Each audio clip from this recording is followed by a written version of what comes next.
بسم اللہ الرحمن الرحیم۔ علامہ غلام احمد پرویز صاحب کی تصنیف ابلیس و آدم، تمدن کی زندگی اور تنہا عقل کی رہبری۔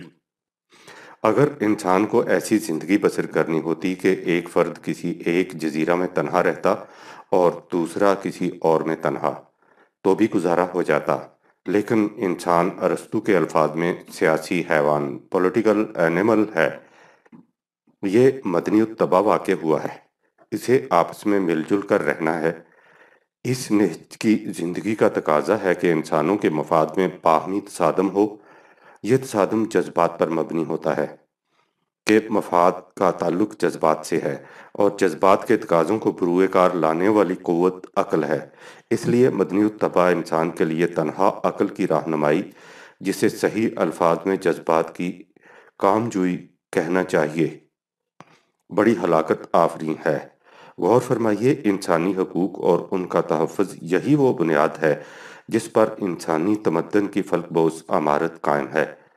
مملکت اور اس کا نظام، حکومت اور اس کا انصرام، سلطنت اور اس کا نظم و نسق، ایک قبیلہ کا دوسرے قبیلہ سے برسر پیکار ہونا، ایک قوم کا دوسری قوم سے نبرد آزمائی کرنا، ایک ملک کا دوسرے ملک پر دھاوا بول دینا، یہ سب کیا ہے؟ انسانی حقوق و مفاد کے تصادم اور ان کے تحفظ اور سلب و نہب کی آگ اور خون سے لکھی ہوئی داستانیں، بعضکم لبعض عدو کی تفسیر ہیں۔ اس باب میں ہلاکو اور چنگیز خان سے لے کر دور حاضر کی بظاہر مہذب لیکن در حقیقت وحشی اقوام تک سب ایک ہی رنگ میں رنگی ہوئی چلی آ رہی ہیں۔ عقل نے انہیں کیا سکھایا ہے؟ یہی نہ کہ قتل و غارتگری، تباہی اور بربادی کے مؤثر ترین ذرائع کس طرح ایجاد کیے جا سکتے ہیں۔ چنگیزی اور ہلاکو خانی دور وحشت تو جہالت کا دور تھا، اس لیے وہاں ایک انسان دوسرے انسان کو بمشکل 2-4 گھنٹے میں مار سکتا تھا۔ آج علم و عقل اپنی انتہائی بلندیوں پر ہے، اور انسانی درندگی کی حالت یہ ہے کہ ایک ساتھ میں لاکھوں انسان آگ اور خون کے جہنم میں دھکیل دیے جا سکتے ہیں۔ بستیوں کی بستیاں، ملکوں کے ملک اس طرح ویران اور برباد کیے جاتے ہیں کَأَنَّهُ لَمْ يَكُنْ شَيْئًا مَذْكُورًا۔ میدان جنگ میں سپاہی آگ کے شعلوں سے کھیل رہے ہوتے ہیں، اور ادھر شہروں کے اندر سائنسدانوں کی جماعتیں اپنے علم و عقل کے تمام مایانات سرمایہ کو لے کر اس فکر میں غرق کہ کوئی ایسی نئی ایجاد ہاتھ لگ جائے جس سے انسانوں کی بربادی جلد از جلد عمل میں لائی جا سکے۔ پہلی جنگ عظیم کے 10 سال بعد دنیا کی 68 حکومتوں میں سے 63 نے ایک میثاق پر دستخط کیے جو کیلوگ پیکٹ کے نام سے مشہور ہے۔ اس میں انہوں نے نہایت جوش و خروش سے اعلان کیا کہ اس مقدس فریضہ کے شدید احساس کے ساتھ کہ ہمیں نوع انسانی کی فلاح و بہبود کو ترقی دینا ہے، اس جذبہ سے متاثر ہو کر وقت آ گیا ہے کہ اس امر کا اعلان کر دیا جائے کہ جنگ کو قومی حکمت عملی کی حیثیت سے یکسر ترک کر دینا چاہیے، اس یقین کے ساتھ کہ حکومتوں کے باہمی معاملات میں تغیر و تبدل امن و صلح کے طریقوں سے ہی ہونے چاہیے۔ اس میثاق پر دستخط کرنے والی حکومتیں اپنی اپنی اقوام کے نام پر حلفاً اعلان کرتی ہیں کہ وہ بین الاقوامی معاملات کے تصفیہ کے لیے جنگ کے طریقہ کار کو مذموم سمجھتی ہیں، اور آپس کے باہمی تعلقات کے لیے اسے بحیثیت قومی حکمت عملی اختیار کرنے سے بیزاری کا اظہار کرتی ہیں۔ اس میثاق پر دستخط کرنے والی جماعتیں اس امر پر متفق ہیں کہ تمام باہمی تنازعات کا حل یا تصفیہ، خواہ وہ کسی نوعیت کے ہوں، ان کی ابتدا کسی طرح ہوئی ہو، پرامن طریقوں کے علاوہ اور کسی طریق سے نہیں کیا جائے گا۔ لیکن اس میثاق امن کی ابھی روشنائی بھی خشک نہ ہونے پائی تھی کہ یہی اقوام پھر اسی طرح آپس میں گتھم گتھا ہو گئیں۔ اور یہ سب کچھ کس چیز کے لیے؟ روٹی کی خاطر اور اپنی اپنی قوم نسل کے تحفظ کے لیے۔ کیا اس کے بعد بھی اس حقیقت باہرہ کے ثبوت کے لیے کسی دلیل کی ضرورت باقی رہ جاتی ہے کہ مدنی اتباع انسان کی رہنمائی کے لیے عقل کی رہنمائی، جو در حقیقت اس کے جذبات کی برومندی کا اعلی کار ہوتی ہے، رہنمائی نہیں رہزنی ہے۔ یہی وجہ ہے کہ یورپ اپنے موجودہ نظام سے جو تنہا عقل پر مبنی تھا، اس درجہ تنگ آ چکا ہے کہ وہ کسی نظام جدید کی تلاش میں پاگلوں کی طرح مارا مارا پھر رہا ہے۔ پروفیسر کوبن، جس کا تعارف پہلے کرایا جا چکا ہے، تہذیب مغرب کی تباہی کے سلسلہ میں چاروں طرف سے مجبور ہو کر لکھتا ہے، اب صرف اتنا پوچھنا باقی رہ گیا ہے کہ عقل کے علاوہ کوئی ایسی بنیاد بھی ہے جس پر ہم قانون حکومت کی دوبارہ تشکیل کر سکیں۔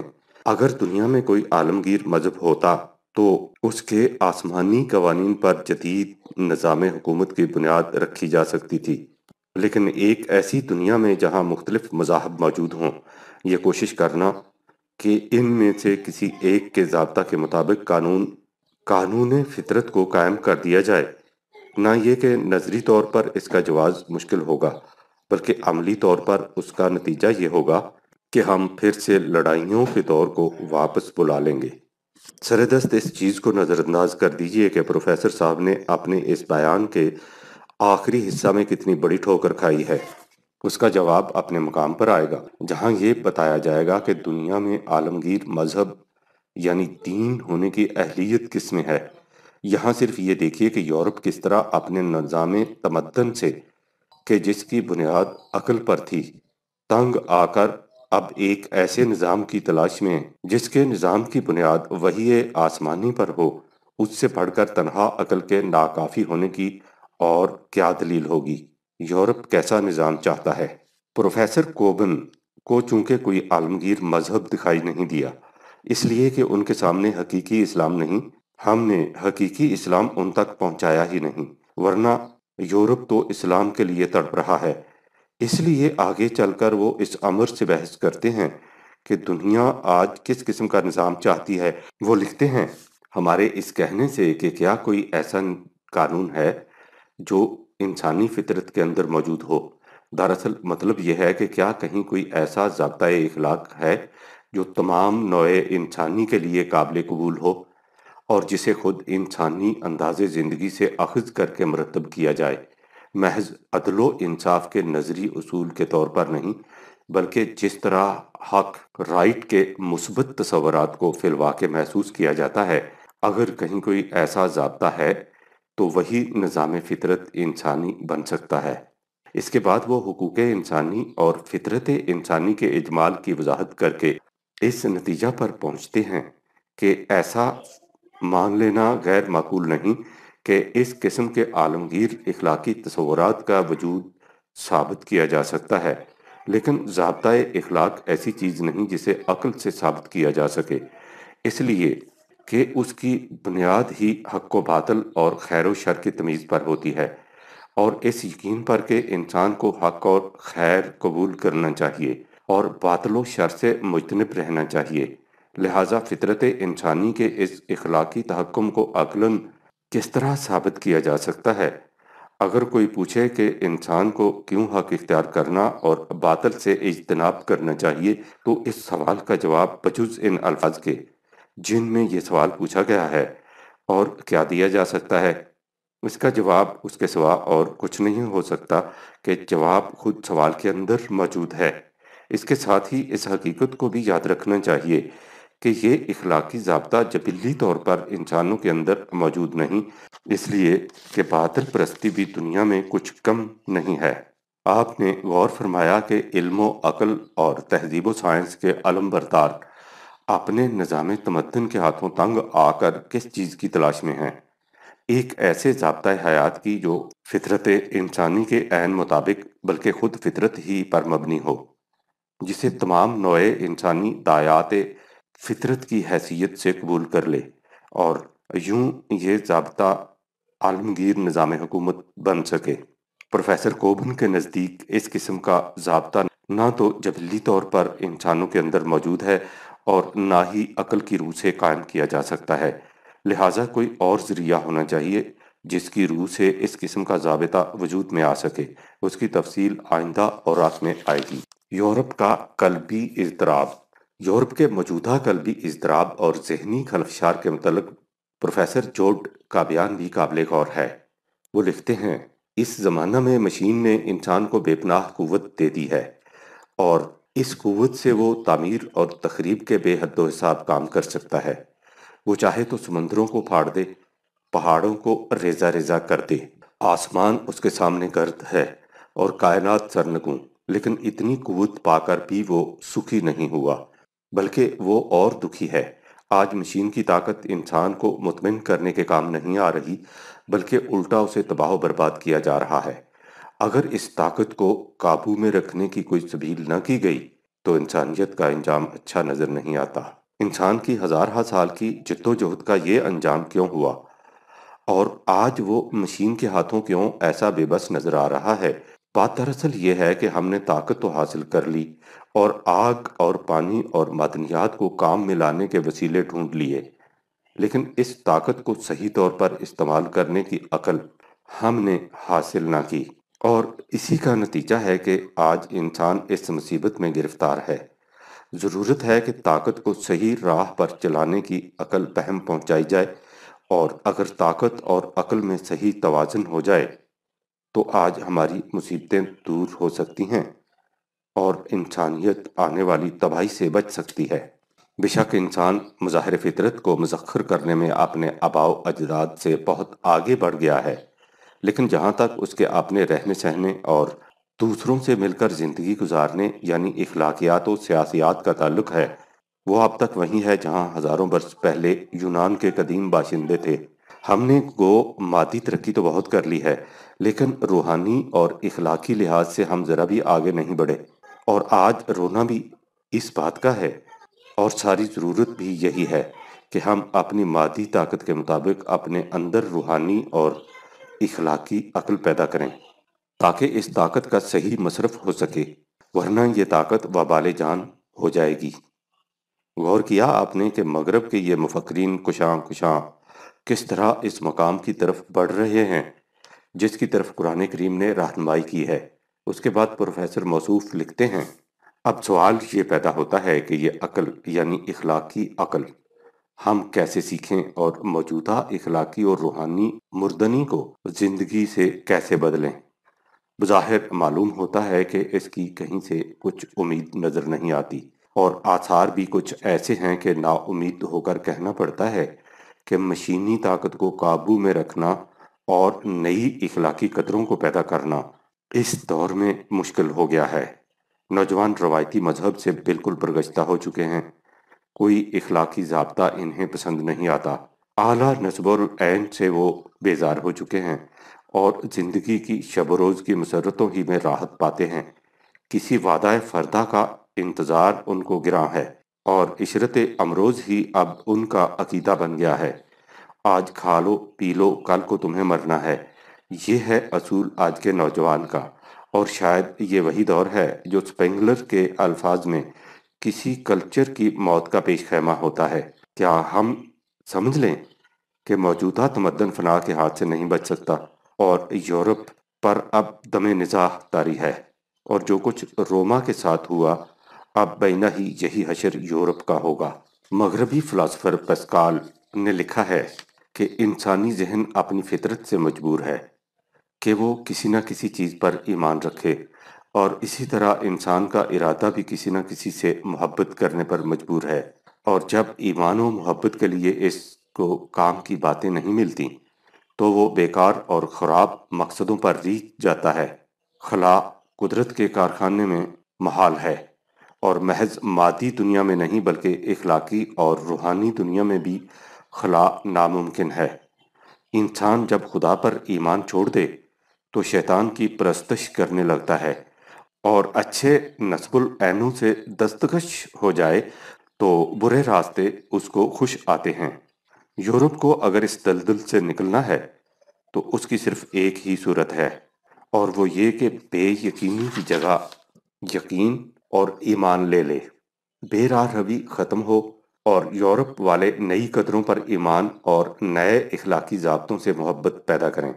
وہ زندگی جس میں نہ ایمان کی گرمی ہو اور نہ اخلاقی ضابطہ کی کشش، وہ زندگی موت سے بدتر ہوتی ہے۔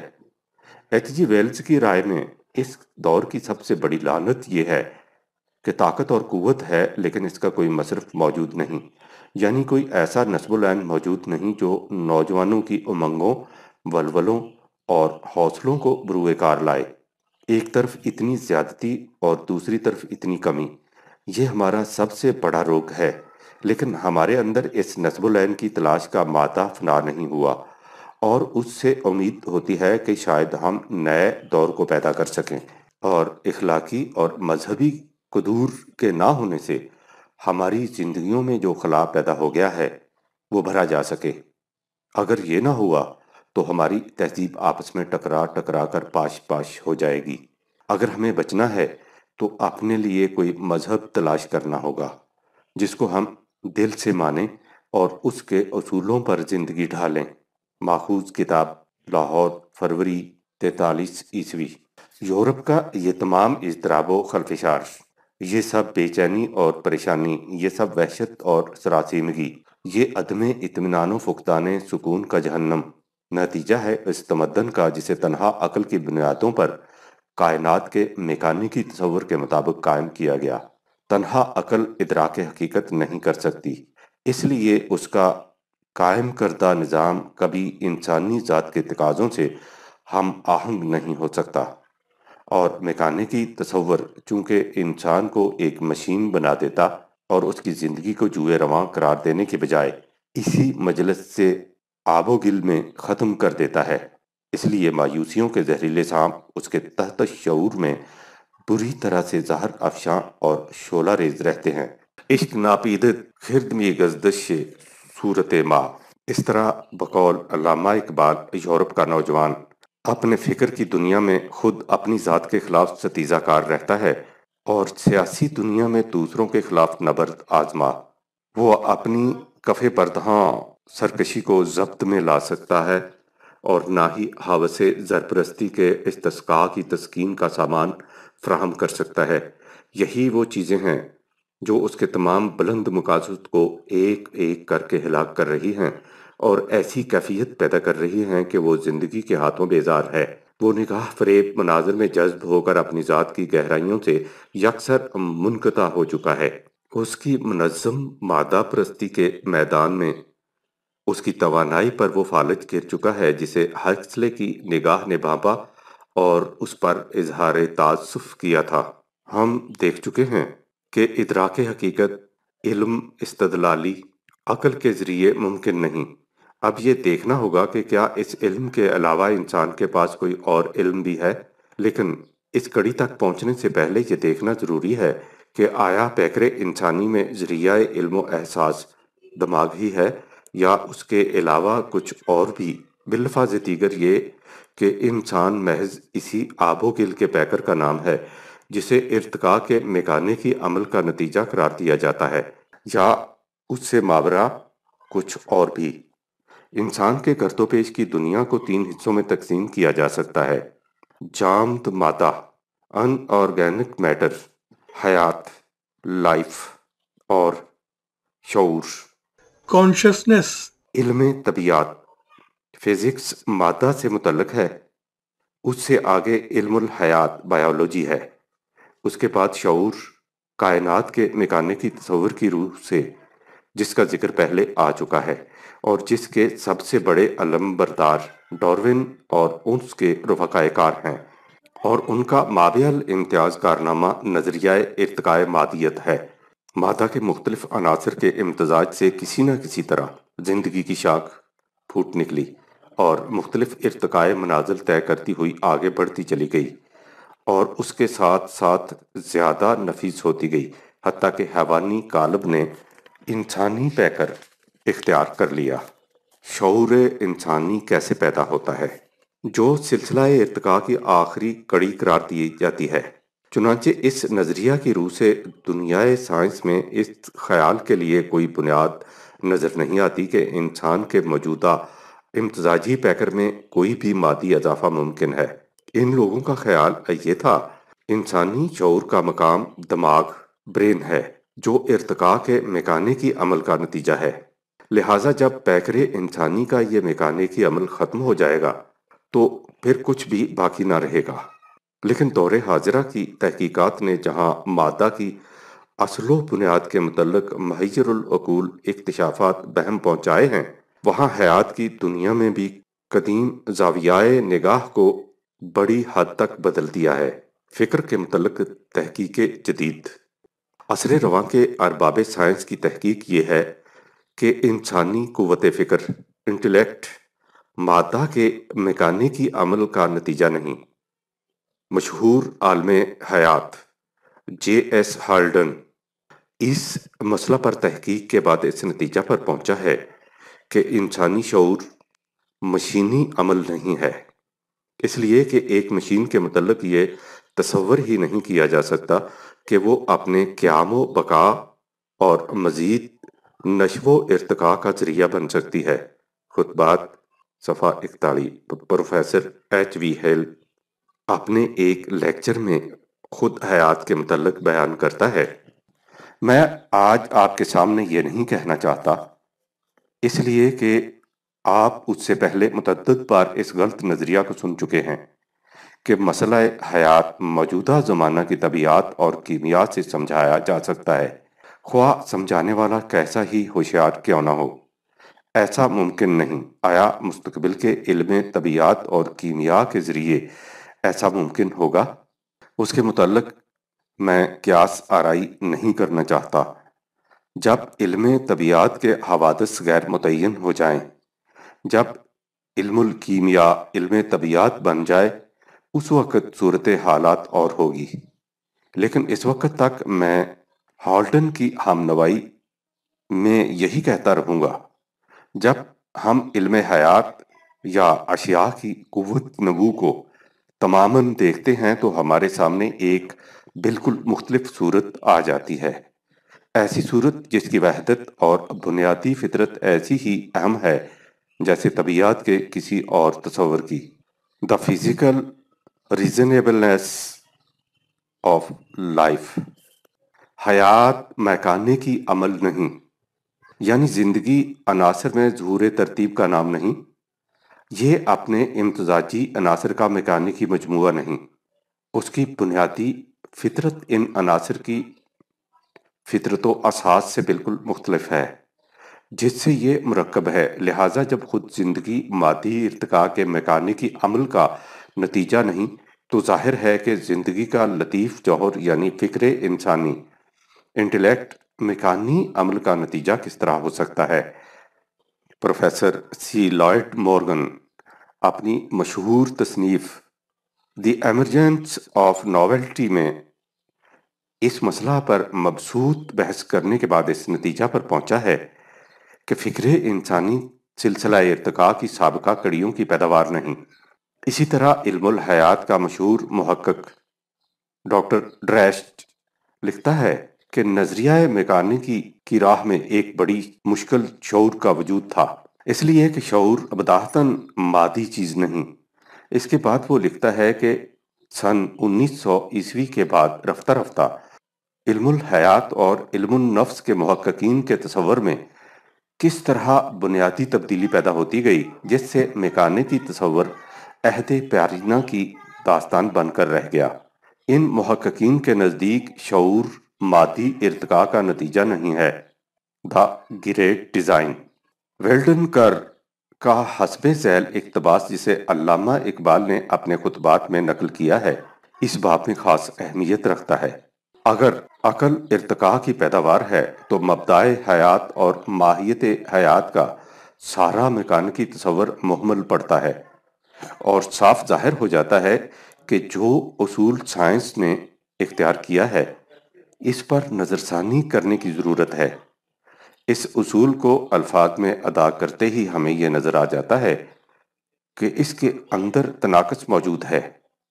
بھلا یہ کیوں کر ہو سکتا ہے کہ خود عقل جو ادراک حقیقت کی ایک جہت ہے، نتیجہ ہو ایک ایسی چیز کے ارتقاء کا جس کا وجود محض ایک تصور متنزہ ہے، اسی جہت ادراک کا جسے عقل کہتے ہیں۔